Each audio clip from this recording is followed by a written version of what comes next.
Cristina tiene una intención de voto tan alta. Para que apuremos, no, porque lo estamos esperando hace 20 minutos. Chicos, adelante, por favor. Adelante, Sergio, Margarita. Estábamos estirando con esto, yo no sabemos ni qué decir. ¿Cómo le va? Buenas noches. ¿Qué tal? Buenas noches. Gracias por venir. ¿Cómo andan? ¿Cómo anda, Margarita? ¿Bien? Muy bien, gracias. Buenas noches. Bueno, estamos hablando de los números. ¿Manejan algún tipo de números? ¿Les importan, no? ¿Encuestas, números? Sí. ¿Las ven o no? Porque hay muchos que vienen acá y dicen... Sí, Margarita me mira como... Sí, básicamente miramos cuáles son los temas que más influyen en términos de propuesta. Tratamos de ver cuál es la profundidad que tiene cada una de las propuestas que vamos realizando.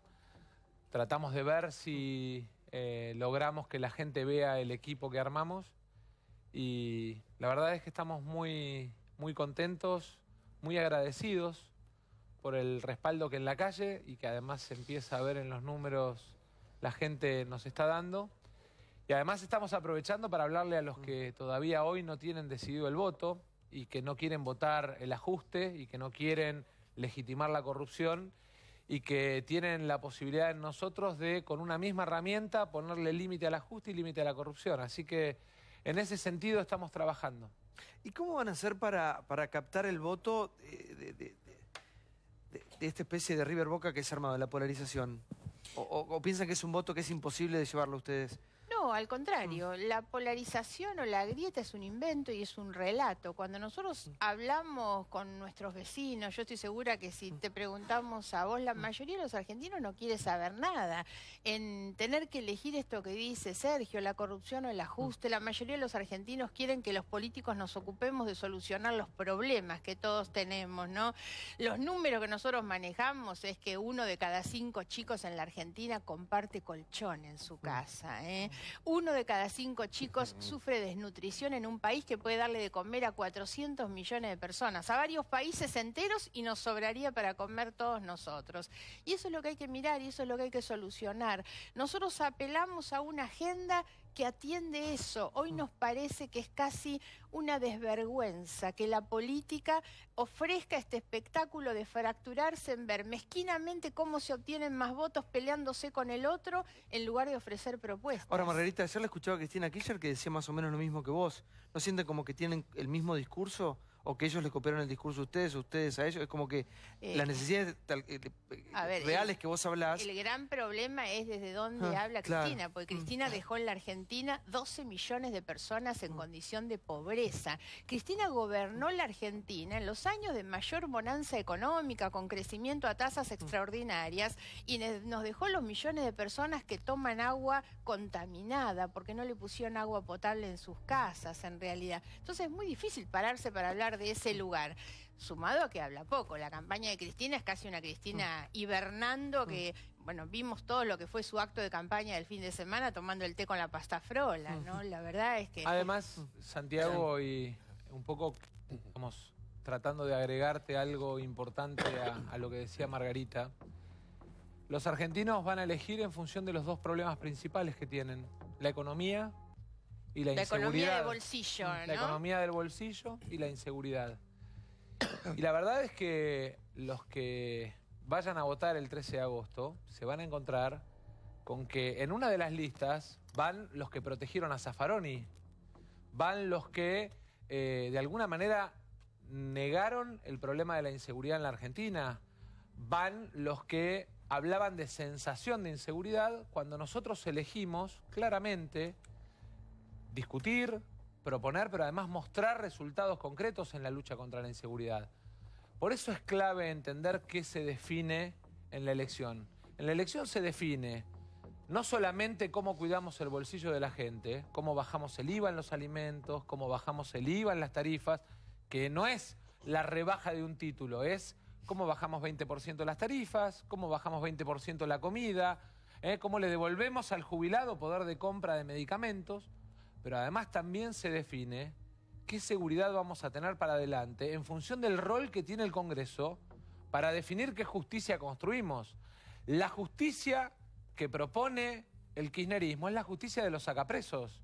Y nosotros pretendemos una justicia controlada, que dé respuesta, que tenga un tablero de control en cada juzgado, no la justicia de Zaffaroni. Y esa es una diferencia fundamental. fundamental y que va a pesar a la hora del voto. Sí, Johnny. Tema laburo, porque vos decís, ustedes dicen billetera, llegar a fin de mes, inflación. Yo agrego el laburo. En la Argentina, que hacía mucho que no se hablaba otra vez de Hoy del ese nerviosismo es por perder el trabajo. tema central. Si yo tuviera que decir cuál es el tema principal, cuando nosotros decimos economía, Sí. economía es la de bolsillo y es la de los laburantes. Pero porque se votó una ley antidespidos que fue vetada. ¿sí? La En vetó ese Macri. La vetó Macri. Nosotros votamos. Se decía que esa ley desincentivaba la generación de nuevas fuentes de trabajo. ¿Qué harían ustedes dos en lo concreto desde el Senado para que se genere laburo privado en la Argentina cuando hay 21 millones de personas que dependen del Estado hoy? A ver, cuando nosotros planteamos el tema de eliminar el IVA de los alimentos, lo que estamos diciendo no es que le vamos a cambiar el rótulo y lo que cuesta 80 va a costar 60. Lo que estamos diciendo es que si en el bolsillo del jubilado del trabajador queda una diferencia de entre 400 y 600 en el bolsillo del jubilado, entre 1.000 y 1.200 en la familia de un trabajador, eso significa que esos pueden salir a comprar lo que otros producen o los servicios que otros ofrecen. Y esto es lo que pone en marcha la dinámica del consumo. El consumo es lo único que dinamiza la economía, fundamentalmente porque crea puestos de trabajo. Y sobre todo favorece el puesto de trabajo en la pyme, que es la que va a ofrecer los productos y servicios que van a poder comprar con esa diferencia que tiene el bolsillo. Cuando nosotros decimos vamos a quitarle el IVA a las facturas de luz y de gas para compensar el brutal aumento que le llegó, lo que estamos diciendo, porque yo me lo he encontrado, estuve en una pyme hace poco en Junín, impresión y plástico, y bolsas de plástico. Y el hombre me decía, con un esfuerzo enorme tratan de no suspender trabajadores, pero me espera con la factura de luz, y pagaba 70.000 y ahora le llegó 250.000. Entonces, eso es una diferencia tan brutal y eso es lo que está asfixiando hoy al empresario pyme. Entonces yo necesito ayudarlo de tal manera que pueda sostener ese empleo. Y una aclaración, porque todos nos dicen, no, ustedes quieren desfinanciar al Estado. Nada más lejos de eso. No nos van a encontrar a nosotros pensando en un Estado que no cobre impuestos. Lo que pasa es que este es un gobierno que nos contó, no le tembló la lapicera a Macri para quitar las retenciones a las mineras. Cuando lo hizo, dijo que esa era una forma de obtener inversiones y empleo. Y hoy el resultado es que las inversiones no llegaron y solamente en la minería tenemos 6.000 puestos de trabajo menos. Entonces, volvamos a poner las retenciones a las mineras en realidad, porque es mucho más lógico eso que no que el laburante que va a comprar la leche para su familia tenga que pagar impuesto para comprar la leche. Claudio. Buenas noches, ¿cómo están? Hola, ¿Qué tal? ¿Cómo va? Muy bien. Hablabas de la justicia, Sergio, hace unos minutos, y la justicia va a ser protagonista mañana a las 6 de la tarde. Vos sabés, en las plazas de todo el país está convocatoria por las redes sociales y por fuera de todas las fuerzas políticas en reclamo por una justicia que condene la corrupción y por falta de impunidad. Es la misma justicia que deja también libres a los delincuentes. Quería escucharlos a los dos, qué piensan de la marcha de mañana y qué piensan también de qué se puede hacer desde el Congreso para dar respuesta a esta demanda que es creciente. Ustedes lo deben ver, si no Margarita no creo que estaría sentada ahí hoy junto a Sergio, por lo que vos representás en cuestión de la corrupción. Una pequeña aclaración o agregado a lo que decía Margarita en tema económico que me parece fundamental. La ley de empleo joven que hemos planteado, que ya hemos planteado en la agenda parlamentaria, generaría 243.000 empleos jóvenes inmediatamente, porque tiene un régimen de promoción que le permite al joven estudiar y trabajar y que le permite al empleador tener un aporte del Estado, sobre la base de un crédito montado en el fondo de garantía. O sea, ni siquiera le cuesta plata contante y sonante, sino un crédito. En lugar de poner plata del fondo de garantía en operaciones de crédito para Solvay Indupa, el gobierno podría poner esos fondos para cuidar a las pymes argentinas, pero además para generar 240.000 puestos de trabajo de los jóvenes, que son los que más están sufriendo hoy el desempleo. En segundo lugar, y me parece también importante contarlo, la otra propuesta que trabajamos junto a Roberto Lavagna y junto a todo el equipo económico del Frente Renovador y del GEN, tiene la posibilidad de permitirnos transformar los planes sociales en planes de empleo.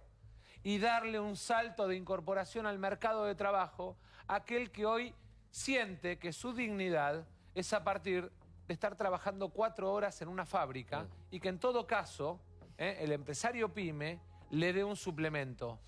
Ahora, para eso necesitamos terminar con este cuento de la condición de rehén de grupos, organizaciones o cooperativas que toman de rehén al tipo que tiene el plan, y es una metodología que en la Argentina no se terminó y que la tenemos que terminar planteando claramente que queremos libre al ciudadano que tiene el plan volviendo al mercado de trabajo.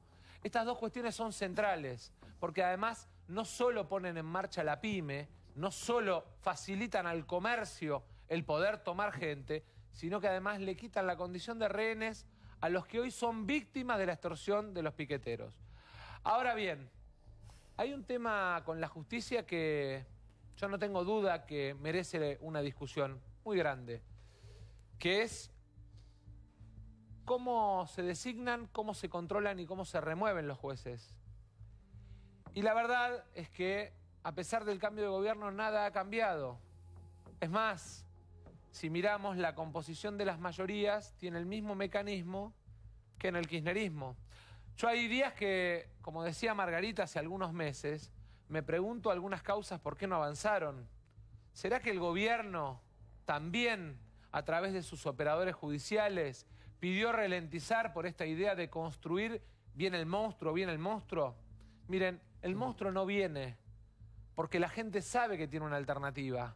La gente sabe que para castigar al gobierno no la tiene que votar a Cristina, que puede elegir otra cosa y que nosotros armamos esa alternativa. Pues sí que el gobierno pidió alentizar las causas. A ver si se entendió. Entonces, ¿el gobierno pidió alentizar las causas de Cristina? ¿Eso está diciendo? Claramente, ¿o sugiriendo? Claramente Margarita lo ha planteado este tema, e inclusive la Nata, cuando estuvo en este programa acá, lo planteó que ¿vos generaba eso? mucha duda. Yo lo que digo es, no es manipulando a la justicia, ni antes ni ahora, cómo se resuelven los problemas de impunidad en la Argentina.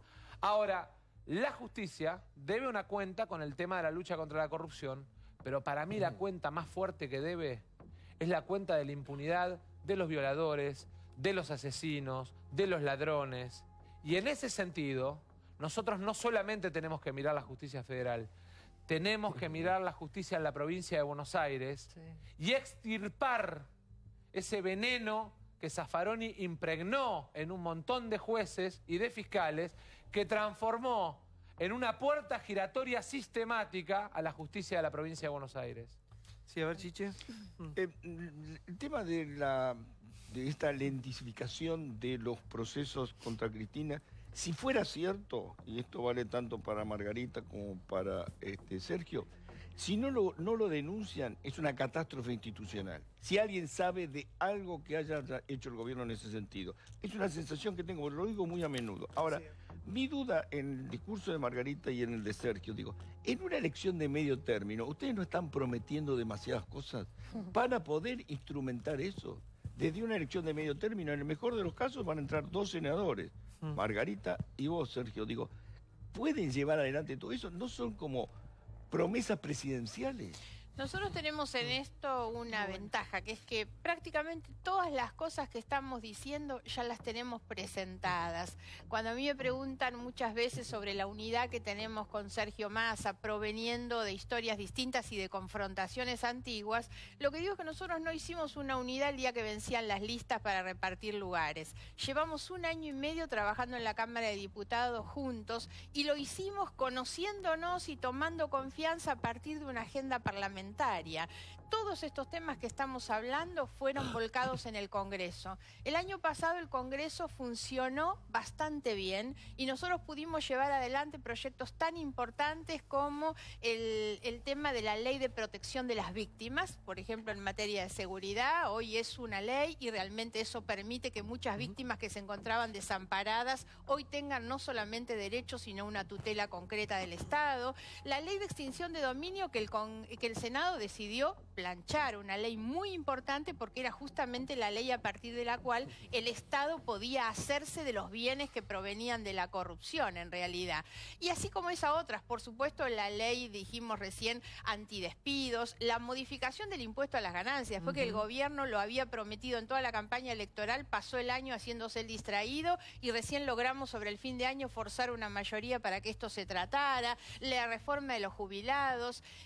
Entonces no hay nada de lo que estemos diciendo que no esté ya en el Congreso. Lo que necesitamos es obviamente el número, porque nos pasó hace 2 semanas atrás que convocamos una sesión, primero para que aceptaran el despojo que nosotros hacíamos de los fueros, y lo otro era para tratar la ley de eliminación del IVA en las facturas de luz y gas. Y no se presentaron ni los kirchneristas ni los macristas, ninguno de los dos, porque este invento de la grieta es un invento que vemos claramente cuántas veces se olvidan y que terminan no siendo tan distintos, ¿eh? En el Congreso demuestran muchas veces comportamientos exactamente similares. Entonces no es un invento.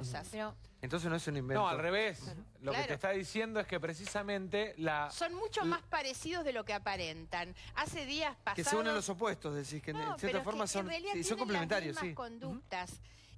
Esa confusión entre el manejo de los negocios privados, particulares de los funcionarios, con el manejo de las decisiones políticas y de los recursos públicos, fue un comportamiento en el gobierno anterior y lo sigue siendo. Hace una semana vimos sentados en el mismo lugar a De Vido y a Aranguren, los dos defendiendo las represas Kirchner-Zepernik de Santa Cruz. El comportamiento que ha tenido este gobierno, derivando fondos a la provincia de Santa Cruz, es igual que la anterior. Miren, hay que tener en cuenta una cosa: Santa Cruz es la provincia que más plata se ha llevado en el gobierno anterior, pero en este también. El Fondo de Infraestructura Hídrica, un fondo que en el caso de la provincia de Buenos Aires se debería destinar a recuperar tierras productivas, muy importante porque tenemos cientos de miles de hectáreas bajo el agua. ¿A dónde va ese fondo? El 40% va a la provincia de Santa Cruz, a esas reservas. Miren, Santa Cruz tiene 320.000 habitantes. Si nosotros hiciéramos la cuenta de toda la plata que Santa Cruz ha recibido con el otro gobierno y con este gobierno, uno no se puede explicar por qué en esa provincia hay algunos pocos, todos con el mismo apellido, que se han beneficiado muchísimo, pero la verdad me animaría a decir que más de los 300.000 vive situaciones de privación brutal, ¿eh? ¿Por qué eso no importa? ¿Por qué uno ve los números de Cristina y son muy buenos? ¿Por qué no le importa a la gente si está comprobado lo que vos has anunciado hace tanto tiempo? Primera cuestión, yo le doy valor relativo a eso que nos están diciendo, porque creo que las encuestas son instrumentos de campaña y más que la realidad expresan a los candidatos. Entonces hoy nos están mostrando por qué es conveniencia de los dos extremos que expresan ese invento de la polarización ponerla a Cristina en determinado lugar. Cristina estaba para el retiro, Cristina estaba dentro de un placar y no podía asomar la nariz. Y Macri fue el que la terminó poniendo en un escenario, le hizo técnicas de resucitación y la volvió a poner como una alternativa, porque le convenía, desde una posición mezquina, que era ubicar a una persona porque él juntaba votos por el espanto, y también desde la falta de operatividad y respuesta. Corazón, Margarita, puede ser algo tan premeditado, tan enroscado. No, hay cosas que no salen simplemente porque son, o Cristina no creció por algunos errores de gobierno, no es todo que se ha dado... Son las dos cosas, por eso digo, el crecimiento de Cristina tiene que ver con que decidieron ponerla en el escenario y confrontar con ella, porque saben que en la medida en que Cristina está ahí y habla, el gobierno, porque esto les sirvió en la última elección, y ellos ganaron en gran medida no por gente enamorada de Macri, sino realmente asustada por la posibilidad de que el kirchnerismo siguiera. Y lo otro es que alimentaron la candidatura de Cristina con los propios errores. Un gobierno que aumenta brutalmente la tarifa de luz y de gas empuja rápidamente para el otro lado. Un gobierno que le da la espalda a las necesidades de los sectores más frágiles empuja inmediatamente para el otro lado, ¿no? Entonces la figura de Cristina crece en función de los errores y las decisiones del propio gobierno. Vos sabés que cuando hablan de la polarización, que ustedes dicen que es un invento por ahí de los dos partidos, tanto del kirchnerismo como de Cambiemos, y por ahí también se señala mucho a los medios, a veces lo sentimos en la calle, ¿no? Obviamente expresado por gente que está fanatizada, tanto con un extremo como por otro. Ustedes siempre hablaban de la avenida de la ancha avenida del medio. Sí, en realidad lo que hicimos fue pararnos por encima de esa lógica, que es una lógica de secta, una lógica de acusar de un lado y del otro al otro de tal o cual cosa. Esa lógica de verso, digamos, que te describía Margarita, quedó muy clara el día que los diputados de Cristina y los diputados de Macri se aumentaron 30 lucas el sueldo, en un momento en el que los jubilados no llegan a fin de mes. Yo, el viernes en Escobar, el lunes en San Nicolás, hoy en Ituzaingó, la verdad es que lo único que encuentro es testimonios de jubilados a los que le recortaron los medicamentos porque son ricos. ¿Sabés por qué son ricos? Porque tienen una casa. Y entonces el PAMI les corta, por ejemplo, en el caso de hoy, de una señora, 5 medicamentos. Les cortaron medicamentos para el cáncer. Les cortaron traslados, me lo contaban el otro día en 25 de mayo y en Roque Pérez. El traslado a Saladillo a la clínica porque además no tienen convenio. Entonces lo que digo es, acá hay un tema que es muy de fondo, que es cómo resolvemos los problemas del bolsillo y cómo ponemos al Estado de manera sensible al servicio de la gente. Porque yo lo que veo es al gobierno con una insensibilidad y con una soberbia que muchas veces me llama la atención. Ahora, pero por los jubilados no han hecho nunca nadie nada, Sí, Sergio. si querés lo Ningún podemos gobierno. discutir. Hay 2,5 millones de jubilados que no tenían jubilación y que a partir de un trabajo que me tocó liderar a mí, se incorporaron al sistema jubilatorio. ¿Pero cuánto gana un jubilado hoy? No, 6.000. hoy gana, hoy, 6.400. según el presidente, 9.000 y pico, pero ganan 6.400. 6.400. monedas. Vos 60, pensá una creo. cosa, hoy Sí, tenemos exacto. un presidente que no sabe cuánto gana un jubilado, que es el mayor pago que tiene el Estado. La mayor cuenta que tiene a pagar el Estado todos los meses es la cuenta de jubilaciones. Y la verdad es que el problema más serio con el que nos enfrentamos es que están usando la plata del ANSES para otra cosa. Nosotros tenemos planteados 3 temas muy claros. Mirta Tundis planteó la ley que obliga a la cobertura de los crónicos y pone el financiamiento. Nosotros además planteamos la distribución de la plata del ANSES, del Fondo de Garantía, que el año pasado ganó 211.340 millones de pesos. ¿Saben cuánta plata era eso en directo al bolsillo de cada jubilado? Entre 20 y 30.000 pesos más por año, dependiendo de cuánto gana ese jubilado. ¿Qué hizo el gobierno? En lugar de distribuirla entre los jubilados, la puso a negocios con Solvay y Indupa, la puso a negocios en un fondo que se sospecha que era de un ministro, la puso en negociados de bonos de algunas provincias. La verdad es que esa plata es de los jubilados. Y después el tercer tema es la discusión respecto de la composición del fondo. El fondo tiene hoy 55.000 millones de dólares. Y en la Argentina no queremos discutir, a pesar de que cuando éramos candidatos, los dos nos comprometimos a discutir el 82% de la mínima. Nosotros seguimos sosteniendo lo mismo. Cuando se habla de desilusión, ¿sí? Cuando te dicen, che, hay mucha gente con bronca, desilusionada por el cambio que no fue, es porque este gobierno prometió que iba a eliminar el impuesto a las ganancias a los trabajadores. Y los trabajadores siguen pagando impuesto a las ganancias y las mineras no pagan retenciones y los bancos internacionales vienen por una semana, timbean contra las LEVAC y no pagan impuesto a las ganancias por una decisión de este gobierno. A ver. Cuando hablamos de la plata de los jubilados, también tenemos que hablar de la plata que deja de cobrar el Estado por impuestos que no le cobra a los más poderosos. Grabemos renta financiera en la Argentina, cobrémosle más al juego, cobrémosle a las mineras y con esa plata paguémosle mejor a los jubilados y a los programas ¿La sociales. seguridad jurídica? ¿Cómo? Un minuto, sí. No, ¿cuál es la seguridad jurídica? Si las retenciones las eliminó este gobierno por decreto. Estaban establecidas por ley y las eliminó este gobierno por recién decreto. Margarita decía algo muy interesante Eso es respecto- violar la seguridad Recién- jurídica. Beneficiar a un grupo de 15 empresas porque son amigas o porque traes un compromiso y perjudicar a 25 millones de argentinos. Porque el aumento de tarifa también es en beneficio de 15 empresas amigas y en perjuicio de 25 millones de personas, con un agravante, 20% de impuestos que aumentaron a la par de la tarifa cuando la gente le pidió un esfuerzo, cuando el gobierno le pidió un esfuerzo a la gente. Claro, porque recién Margarita decía algo muy interesante que es muy cierto, que muchas veces cuando ustedes hacen propuestas económicas les cuestionan la viabilidad de las mismas respecto del modo de financiamiento. Y Margarita decía, bueno, el presidente o el gobierno argentino decidió sacarle a las mineras las retenciones, que las reponga. Nosotros aquí fuimos muy críticos de esa decisión del gobierno argentino, pero es una decisión que tomó este gobierno hace algunos meses nada más. Ustedes también hablaban de la necesidad de traer inversiones. ¿Qué seguridad jurídica daría a la Argentina si un gobierno, el que fuese, del color político que sea, toma una decisión de gobierno y 8 meses después, por una decisión parlamentaria o por lo que fuese el mismo gobierno, da marcha atrás?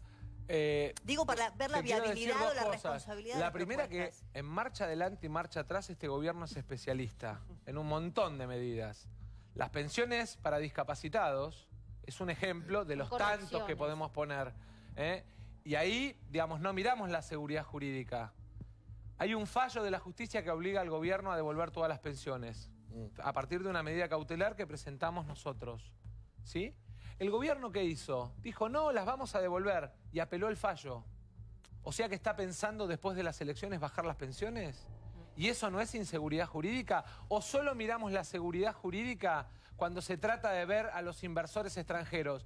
¿Querer cambiar el índice de movilidad jubilatoria no es inseguridad jurídica en una ley que se votó casi por unanimidad? ¿Querer usar la plata de los jubilados para otra cosa no es inseguridad jurídica? A mí me parece que el problema es que la seguridad jurídica solamente la miramos cuando se trata de las grandes empresas. Y nosotros pretendemos que a la hora de defender la seguridad jurídica esté defendida la seguridad jurídica del jubilado, del que tiene la pensión por discapacidad, del pequeño y mediano empresario y del pequeño y mediano comerciante. Sí, igual, por un minuto, Margarita.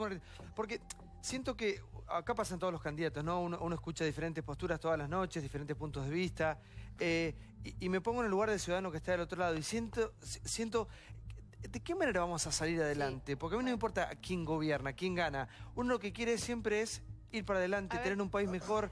Porque yo pienso, si la gente que está gobernando ahora es prácticamente el demonio, que piensa nada más en darle todas las empresas extranjeras y a las mineras, es tan así, es todo tan irracional, hay buenos y malos.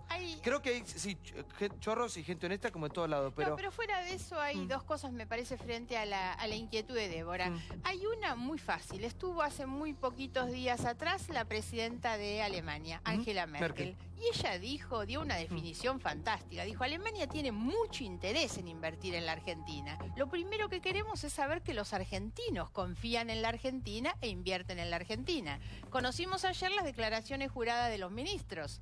El ministro de Economía tiene todo su patrimonio, hablamos de 80 millones de pesos, afuera. Entonces yo digo, ¿cuál es la confiabilidad que la Argentina puede dar a los inversores externos si el ministro de Economía de la Argentina tiene su plata afuera? Bueno, nos acaban de condenar por el CIADI, por cómo se expropió Aerolíneas, a pagar 320 millones de dólares. Y después, hablando de inseguridad jurídica. La otra cuestión que a mí me parece importante, mirando hacia adelante, los países que avanzan son los países que construyen consensos y no grietas.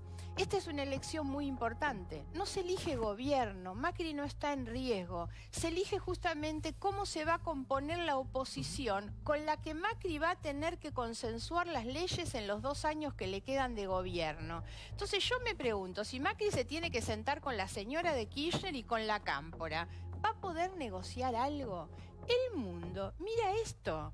Nosotros salimos en la primera plana de los diarios con muchos hechos en la Argentina, los bolsos de López, la muerte de Nisman. El mundo necesita también que la Argentina dé gestos de credibilidad, de confiabilidad, de previsibilidad, de estabilidad. ¿Cómo se logran? Con consensos. Pero para tener consensos uno necesita una oposición que construya, que proponga. ¿Ustedes creen que la señora de Kirchner, que ni siquiera fue capaz de pasarle la banda presidencial a Macri, es la persona con la que Macri puede ofrecerle al mundo los consensos que tenemos que ofrecer para ser previsibles y confiables? Ese es el debate de esta elección. En esta elección la gente tiene que saber que va a elegir quiénes son las personas con las que Macri se puede sentar a generar esa imagen para el mundo. Cuando empezó la charla, hola Sergio Lamarga. Hola, ¿cómo va? Bien, muy bien. Hablamos de 2 ejes centrales, o por lo menos ustedes lo ven así. La economía, el bolsillo y la inseguridad, fundamentalmente en la provincia de Buenos Aires. Hoy te escuchaba en el noticiero A24 cuando hiciste la presentación con quien fue alcalde de Nueva York, con un plan que fue tolerancia cero, que logró dar vuelta la seguridad de Nueva York y transformarla en una ciudad lógica y segura. planteó dos ejes, porque vos decís que en Tigre llevaron a cabo un proyecto muy similar con índices que están a la vista y que son reconocidos. Pero el propio Giuliani decía que hay dos cosas fundamentales a cambiar: la corrupción policial y el acompañamiento de los jueces. Quiero que hablemos de inseguridad y quiero que nos cuente, pues trajiste al exalcalde con un proyecto que para la Argentina en Tigre se desarrolló, pero cómo desarrollamos con policías, gran parte, mezclados en corrupción, y jueces, como decís vos, que están impregnados en una teoría que todo el mundo a la calle, libres. En primer lugar, nosotros lo que planteamos es lo que hicimos. Nosotros bajamos 80% el delito más medible, que es el robo automotor. Digo esto para que cuando discuten números puedan ir y mirar, y digo el más medible porque es el que nadie deja de denunciar. Para cobrar el Porque seguro. o cobrás el seguro o te cubrís por la responsabilidad civil, nadie deja de denunciar el robo automotor. Entonces es el delito más medible, más mensurable. Hicimos el mismo trabajo, la misma tarea en San Fernando, con el mismo equipo, y bajamos 80% el delito en San Fernando también. Evidentemente nos paramos sobre un resultado concreto. A tal punto que el propio ministro de Seguridad de la provincia de Buenos Aires, hace menos de 60 días, estuvo en Tigre y dijo: Tigre es el modelo a seguir en la provincia de Buenos Aires, ahora sigámoslo. Y sigámoslo significa descentralización, significa una cámara cada 2.000 habitantes, significa un botón de pánico en cada casa, significa un botón de pánico en cada celular, significa un móvil cada 44 manzanas. Digamos, tiene una aplicación. Nosotros eso, efectivamente, entre otros, lo tomamos del proyecto que en Nueva York en su momento, y no era tolerancia cero, se lo conoce mundialmente, pero era la doctrina de las ventanas rotas, atacar el pequeño delito como una forma de frenar el delito grande, ir en busca de prevenir el pequeño delito. Y la verdad es que efectivamente ahora hay dos tareas, una que tiene que ver con la policía y otra que tiene que ver con los jueces. El tema justicia. Nosotros en el tema justicia lo hemos planteado con mucha claridad.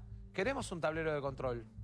Queremos ver qué juez, porque los jueces además son personas ignotas en muchos casos, porque no están descentralizados. Yo te hago una pregunta: ¿quién vive de acá en la provincia de Buenos Aires? Yo, en la ¿Quién es el juez de tu jurisdicción? Porque vos sabés quién es tu intendente. Vos probablemente sabés quién es tu gobernador, no sabés quién es el juez.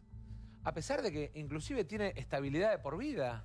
Entonces, empecemos a controlar, empecemos a obligarlos además a rendir cuentas frente a la sociedad. Y empecemos a mirar a quién sueltan y a quién no sueltan. En segundo lugar, hay un tema que tiene que ver con la policía. Y ahí yo quiero decir algo que es muy importante. Hay que limpiar de mafias la policía. Pero para eso también hay que pagarles bien a los policías. Porque si vos tenés un policía que cobra 14.000 pesos por mes para jugarse la vida, lo estás empujando en mano de la ilegalidad. Porque le puede pagar un tipo que vende droga más que lo que le paga el propio Estado. Entonces, los tenés que capacitar, los tenés que profesionalizar, tenés que separar investigaciones de todo lo que es prevención y seguridad para que funcione como una fuerza autónoma propia. No alcanza con asuntos internos, porque asuntos internos termina siendo la bolsa donde aparece la negociación de la connivencia. Sergio, también jueces y fiscales. También, sí, por supuesto. También hay jueces y fiscales corruptos que negocian con narcos. Por ejemplo, lo del fiscal Novo, ¿no? Sí. Que renunció hace muy poco, procesado en algo muy, muy complejo que era todo el escándalo narco de Martínez. Digamos, lo de Unicenter. Unicenter, la bueno, connivencia vos fíjate con que narcos. nace, digamos, lo de Novo nace en San Isidro, lo designa el papá de Pose, y, digamos, el lío que lo termina perjudicando, digamos, también se da en San Isidro en el caso de Unicenter. Inclusive en las escuchas de cuando escapan los de Unicenter, digamos, uno de los de las escuchas dice: no vayamos para Tigre porque hay cámaras. Entonces, las fiscalías descentralizadas son fundamentales porque en lugar de hablar con un procurador de una región, vos tenés un fiscal por zona, por barrio. Nosotros tenemos 7 y 2 especializadas. Tema de violencia de género, de violencia familiar, tema de droga. Y después tenemos una en cada barrio. En Rincón, en Don Torcuato, en Talar. Eso hay que multiplicarlo por miles. Hay que sacar de la comodidad del palacio de tribunales y poner en la calle los fiscales. Pero además hay que hacer un cambio fundamental en el tema droga, que es cambiar el procedimiento de denuncia y el proceso. Lugar que vende droga, lugar que tiene que ser allanado. ¿Y cómo se hace eso? Con denuncia anónima con 3 pruebas fílmicas.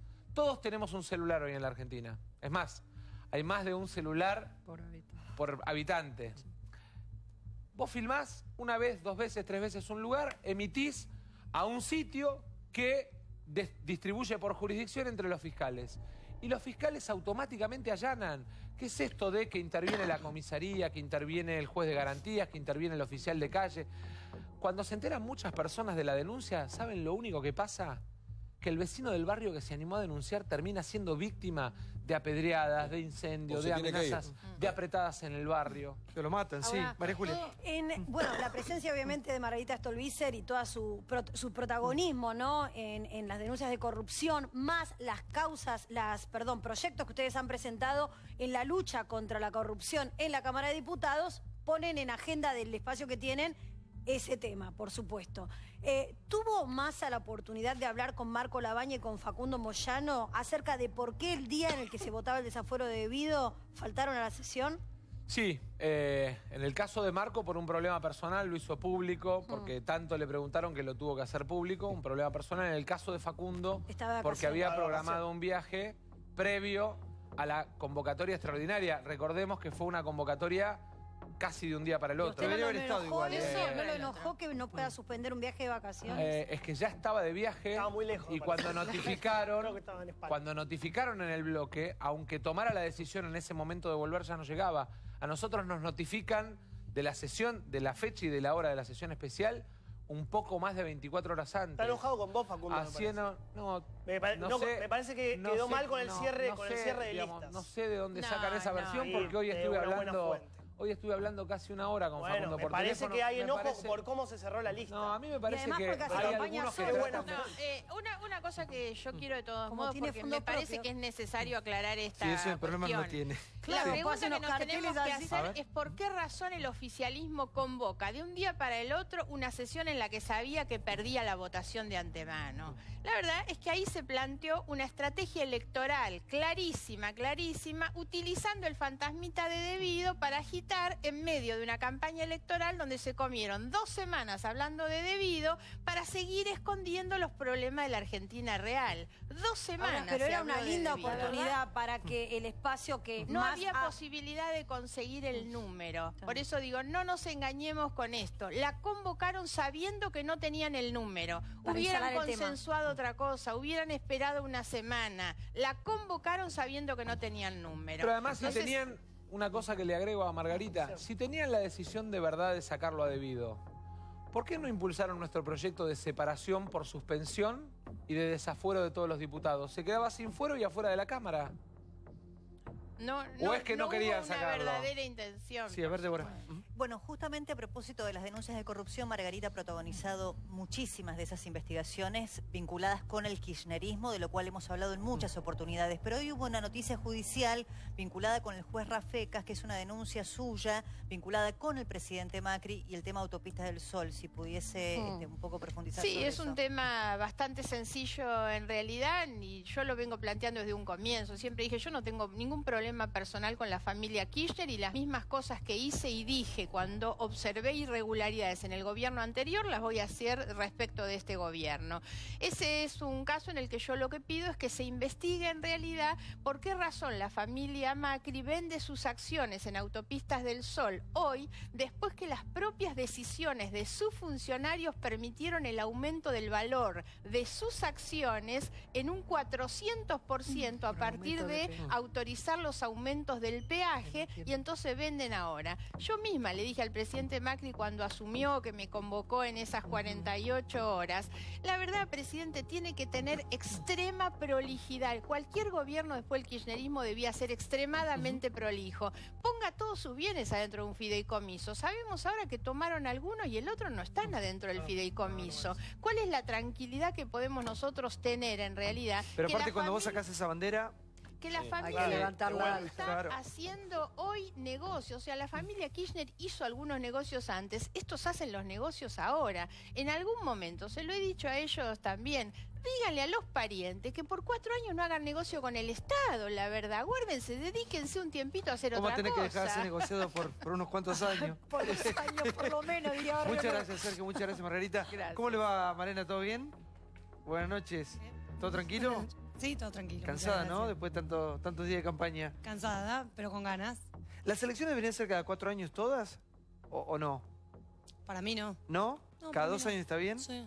Pues yo sentimos como que viven todo el tiempo en campaña. Lo que hay que hacer es acortar las campañas. Acortar las campañas, Y sí, cumplir por con respetar las la cosas ley. que se prometen, Sí, también, en realidad, también. porque la elección ahora de medio término se justifica como un llamado de atención al gobierno. Por eso yo decía, no está en riesgo el gobierno. Y es una buena oportunidad para que los amarreen los argentinos al gobierno. Y tiene 2 años para cambiar. Sergio se lo viene diciendo al presidente, por favor cambie el rumbo, porque no estamos bien, dense cuenta de eso. Bueno, tienen la elección de medio término para que la gente le diga al gobierno. Nuestra intención es ponerle límites, como se lo hicimos con los otros, con estos. Pero son los argentinos los que tienen que hacerle un llamado de atención al gobierno. Hablando de llamado de atención, muchas gracias. No, por favor. Sigue llamando la atención la situación actual, el presente de Venezuela. Nos preguntamos hasta dónde, hasta cuándo. Mirá.